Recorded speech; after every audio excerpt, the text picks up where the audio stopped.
Sebenarnya ketika ini, penduduk kampung sekitar daerah Kota Merudu sedang sibuk membuat latihan tarian kebudayaan masing-masing untuk acara itu nanti. Saudara Stanley juga turut sama memastikan sesi latihan berjalan dengan lancar seperti yang dirancangkan.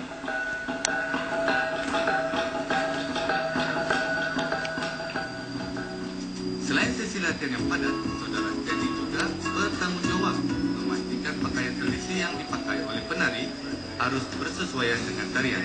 Bagi tujuan itu, Saudara Stanley bekerjasama dengan Lembaga Kebudayaan Negeri Sabah di Kota Kinabalu.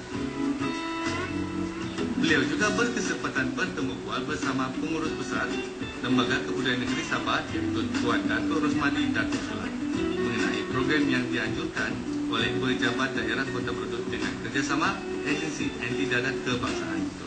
Lembaga Kebudayaan pada dasarnya memberi tumpuan kepada 4 elemen kebudayaan untuk mempelbagaikan aktiviti dan program yang dilaksanakan, yaitu pertama elemen kesenian, di mana kita sedia maklum bahwa elemen kesenian ini seperti tarian, nyanyi, teka dan sebagainya sudah mendapat tempat di hati masyarakat dan juga merupakan salah satu daya tarikan pelancong.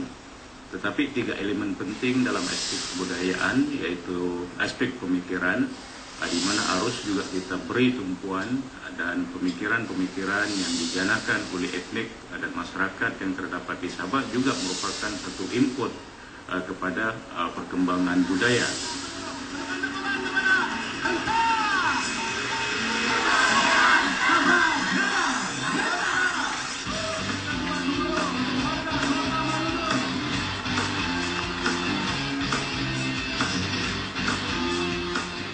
Hari yang sangat bermakna bagi penduduk daerah Kota Merudu ini akhirnya menjelang tiba. Mereka akan mencatat rekod dalam Malaysia Book of Records. Sebelum cabaran dimulakan tepat pada pukul 11 malam, Saudara Stanley telah memberi ucapan kata-kata semangat kepada semua peserta agar berjaya mengharungi cabaran selama 12 jam tanpa henti. Sebanyak 24 kumpulan penari dan pemuzik etnik di Kota Merudu ini mempersembahkan tarian tradisi masing-masing. Wah, menarik nih. Bolehkah mereka lakukan? Jom kita saksikan.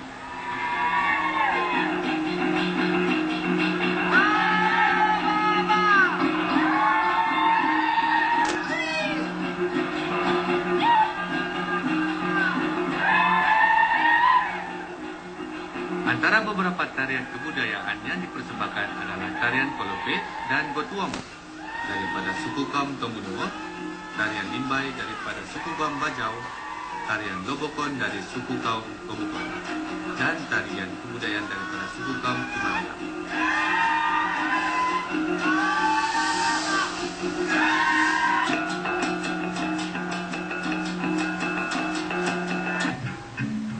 Hebat kesemua peserta menyahut cabaran ini yang dihadiri oleh pegawai rasmi dari The Malaysia Book of Records sendiri.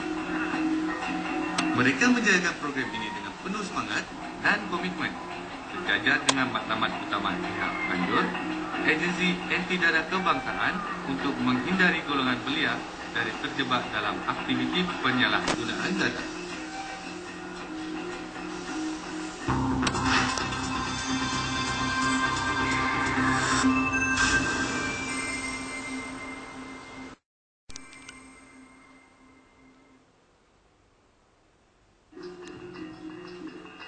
Padang Pekan Kota Merudu pada waktu itu dibanjiri oleh ratusan pengunjung yang ingin menyaksikan detik sejarah itu.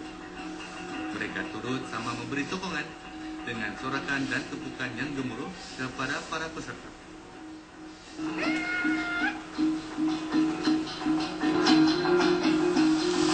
Berkaitan Malaysia itu memang ini cukup diadakan secara perintis dan secara bina dalam penggerak dan menunjukkan betapa pihak Kementerian Pelajaran juga memberikan tumpuan khusus kepada masalah-masalah seperti itu. Jadi ini dia lebih membantu pihak kerajaan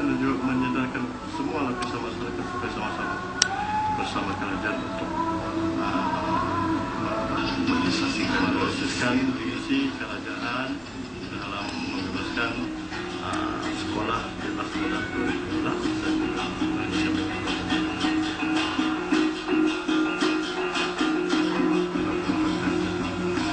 Jadi diantaranya kalau kita kaitkan dengan sekolah ini memang kita ada program SIL. Sini dia lebih kepada inilah belajar pada sekolah. Lepas itu kita ada juga program-program yang memang kita terlibat langsung dengan yang dirancang oleh PPDA di satu sekolah. So begitu juga dengan yang berisiko tinggi pun kita ada programnya juga pada sekolah. Tapi secara keseluruhan banyak program yang kita akan buat dia mengikut apa yang kita sudah plan, apa yang kita sudah rancangkan.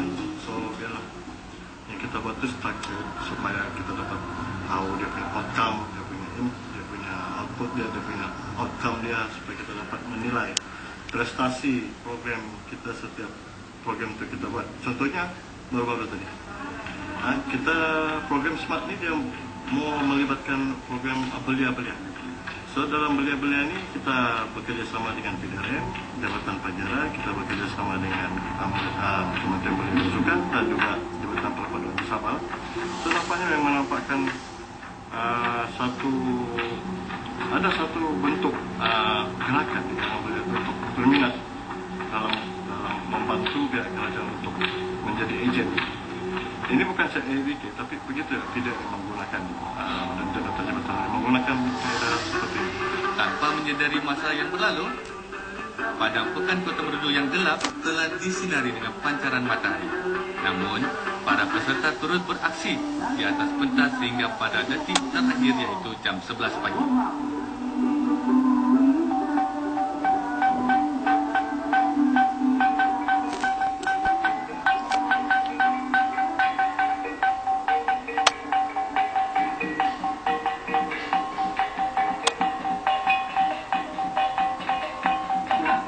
Persembahan kebudayaan etnik pembunuhan tanah berakhirlah sudah jembaran selama 12 jam tanpa henti yang telah dijayakan oleh para peserta di Kota Merudu yang diketuai oleh saudara Steny sendiri.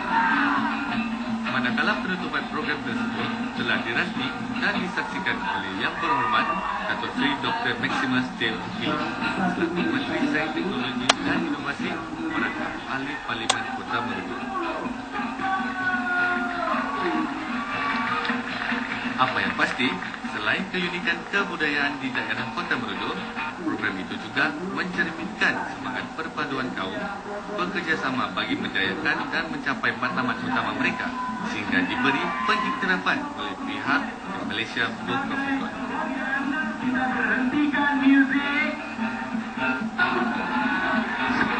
Daerah Kota Merudu, seunik namanya, telah memukau pandangan bagi mereka yang mungkin baru pertama kali menjejakkan kaki ke daerah yang agak terpencil ini.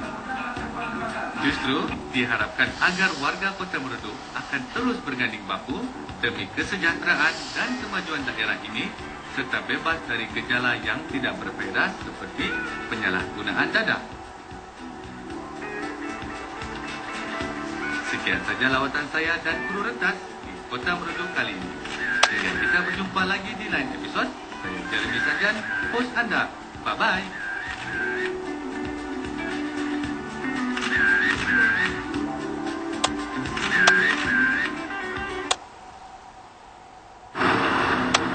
Saksikan apa yang menarik di rentas minggu hadapan.